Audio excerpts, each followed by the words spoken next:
Assalamualaikum warahmatullahi wabarakatuh. Nama saya Muhammad Imam bin Mat Jusuf daripada kelas 3A4B. Dan saya akan membentangkan saya punya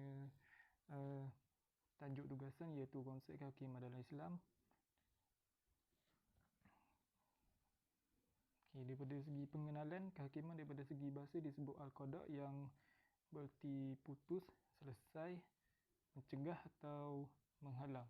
Daripada sudut istilah pula ialah suatu keputusan daripada pemerintahan atau hukuman syarak dengan jalan penetapan. Yang kedua, matlamat institusi kehakiman. Matlamat institusi kehakiman adalah untuk menegakkan keadilan tanpa mengira darjat, pangkat, keturunan dan agama, seperti mana yang disebut dalam surah Al-Ma'idah ayat 42, dan jika kamu menghukum sesama manusia, hukumlah antara mereka dengan adil. Yang kedua, untuk menentang kezaliman. Islam menentang sebarang bentuk kezaliman seperti yang ditegaskan oleh Allah Subhanahu Wa Taala yang bermaksud, janganlah kamu cenderung kepada orang zalim, kalau kamu berbuat demikian, api neraka akan membakar kamu. Surah Hud ayat 113. Matlamat institusi kehakiman juga perlu membela orang yang dizalimi. Islam menjaga hak setiap individu yang menjadi mangsa kezaliman. Orang yang dizalimi mendapat hak pembelaan dari dalam sistem kehakiman. Kehakiman berlandaskan Al-Quran dan As-Sunnah. Firman Allah yang bermaksud, dan hendaklah kamu menghukum perkara antara mereka menurut apa yang telah didahulukan Allah, dan janganlah kamu mengikut hawa nafsu mereka, supaya mereka tidak memalingkan kamu dari sebahagian apa yang telah diturunkan Allah kepada kamu. Jika mereka berpaling daripada hukum yang telah diturunkan Allah, maka ketahuilah bahawa sesungguhnya Allah akan menimpakan bencana kepada mereka disebabkan sebahagian dosa-dosa mereka. Dan sesungguhnya kebanyakan manusia adalah orang-orang yang fasik. Surah Al-Ma'idah ayat 49. Firman Allah yang kedua, dan sesiapa yang tidak menghukum dengan apa yang telah diturunkan oleh Allah kerana mengingkarinya, maka mereka itulah orang-orang yang kafir.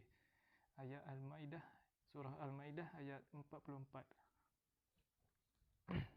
Hadis Nabi juga menyebut bahawa jika seseorang hakim telah berijtihad semasa menjatuhkan hukuman dan ijtihadnya itu tepat, maka ia mendapat 2 ganjaran, dan jika salah maka ia mendapat 1 ganjaran. Hadis riwayat Bukhari dan Muslim. Hadis yang kedua menyebut kadi terbahagi kepada 3 kategori, 2 akan masuk neraka dan 1 akan masuk syurga. Yang masuk syurga ialah kadi yang mengetahui hak kebenaran dan menghukum dengannya. Yang masuk neraka ialah kadi yang mengetahui hak tetapi tidak menghukum dengannya dan zalim dalam hukumannya, maka ia masuk neraka. Dan kadi yang tidak mengetahui hak kebenaran lalu menghukum manusia berdasarkan kejahilannya, maka ia masuk neraka. Hadis riwayat Al-Hakim. Itu saja pembentangan daripada tajuk yang diberikan oleh saya, subtopik daripada tajuk kehakiman dalam Islam ini. Sekian, terima kasih. Assalamualaikum warahmatullahi wabarakatuh. Nama saya Muhammad Ashraf bin Syahrin daripada kelas DK4B. Hari ini saya akan melakukan tugasan ketiga bagi subjek DUS 40022 Islam Contemporary, iaitu pembentangan.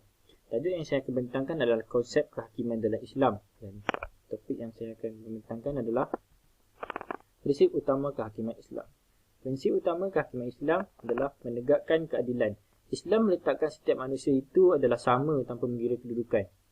Mereka yang bersalah tidak dapat melepaskan diri daripada hukuman. Menurut pandangan Islam, hakim boleh menjatuhkan hukuman kepada setiap orang yang melakukan kesalahan, termasuk ketua negara sekalipun. Kedudukan hakim dalam Islam adalah wakil seluruh rakyat, dan dia bertanggungjawab memutuskan hukuman dengan adil dan saksama. Institusi ini memainkan peranan penting untuk membuktikan bahawa undang-undang Islam sangat adil, unggul dan sesuai dilaksanakan di semua tempat, masa dan meliputi segenap lapisan masyarakat. Seterusnya adalah menentang kezaliman. Ramai manusia menderita dan teraniaya akibat kezaliman dan kekejaman yang berlaku terhadap mereka. Hukuman yang dijatuhkan kepada orang yang melakukan kezaliman adalah bertujuan untuk memberi iktibar dan pengejaran kepada orang lain. Sistem kehakiman Islam ditegakkan untuk menentangi dan memerangi segala bentuk kezaliman supaya kehidupan manusia menjadi lebih aman dan harmoni. Seterusnya adalah membela yang dizalimi. Pihak yang tertuduh berhak untuk membela dirinya kerana ia tidak bersalah sehingga dibuktikan kesalahannya. Justru, hakim tidak boleh menghukum sebelum mendengar keterangan kedua-dua belah pihak. Orang yang dizalimi memerlukan pembelaan yang sewajarnya daripada pihak berkuasa kerana mereka adalah golongan yang lemah. Melalui sistem kehakiman Islam, mereka akan mendapat pembelaan yang sebaiknya. Seterusnya, hakim dalam Islam. Hakim merupakan satu kerjaya yang mencabar kerana ia melibatkan kepentingan umum dalam usaha menegakkan keadilan dan mencegah kezaliman dalam masyarakat. Tugas ini mempunyai pelbagai kepentingan rintangan dan membahayakan. Catatan sejarah Islam menjelaskan ramai cerdik pandai Islam telah dianiaya semata-mata kerana enggan menerima tugasan ini. Begitu juga di kalangan hakim. Mereka menerima akibat yang sama disebabkan keputusan mereka tidak disenangi oleh pihak pemerintah. Sehubungan dengan itu, penerimaan jawatan ini adalah tertakluk kepada beberapa hukum dan keadaan serta berkaitan rapat dengan syarat-syaratnya. Menurut Al-Syabini, seorang hakim mesti mempunyai beberapa syarat yang wajib dimiliki olehnya, iaitu Islam, baligh dan berakal, sempurna deria, adil, mengetahui hukum syarak dan merdeka. Bidang kuasa hakim menurut Al-Mawardi memutuskan perbalahan sama ada berdamai dengan kerelaan atau dengan paksaan apabila dirasakan perkara itu patut dilakukan. Mengembalikan hak kepada yang berhak dalam institusi ini diperlukan dua cara, iaitu pengakuan dan penerangan dari pihak yang terlibat, bertindak sebagai pentadbiran harta bagi yang tidak layak mentadbirnya seperti anak yatim, kanak-kanak, orang gila dan orang yang dihalang oleh mentadbir hartanya. Mengawasi harta wakaf dengan pemeliharaan keselamatannya di samping pertumbuhannya. Melaksanakan wasiat kepada orang yang diwasiatnya berdasarkan syarat-syarat yang telah ditetapkan oleh pewaris selagi tidak bercanggah dengan syarat. Menikahkan perempuan yang tidak mempunyai wali dengan syarat pasangan itu sesuai. Ini termasuk juga janda. Melaksanakan hukuman hudud ke atas pihak-pihak yang dijatuhkan hukuman sedemikian sekiranya kesalahan itu disabitkan dengan hak Allah. Seterusnya, mengawasi dan menghapuskan perkara-perkara kejahatan serta kemungkaran yang berlaku di tempat-tempat awam.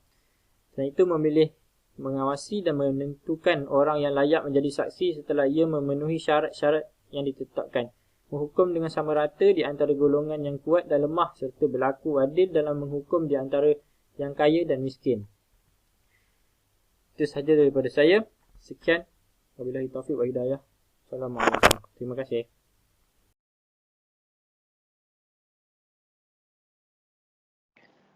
Assalamualaikum warahmatullahi wabarakatuh. Nama saya Muhammad Nabil bin Abdul Qadir. Hari ini saya akan bincangkan tentang perbezaan antara etika dan adab hakim dalam Islam.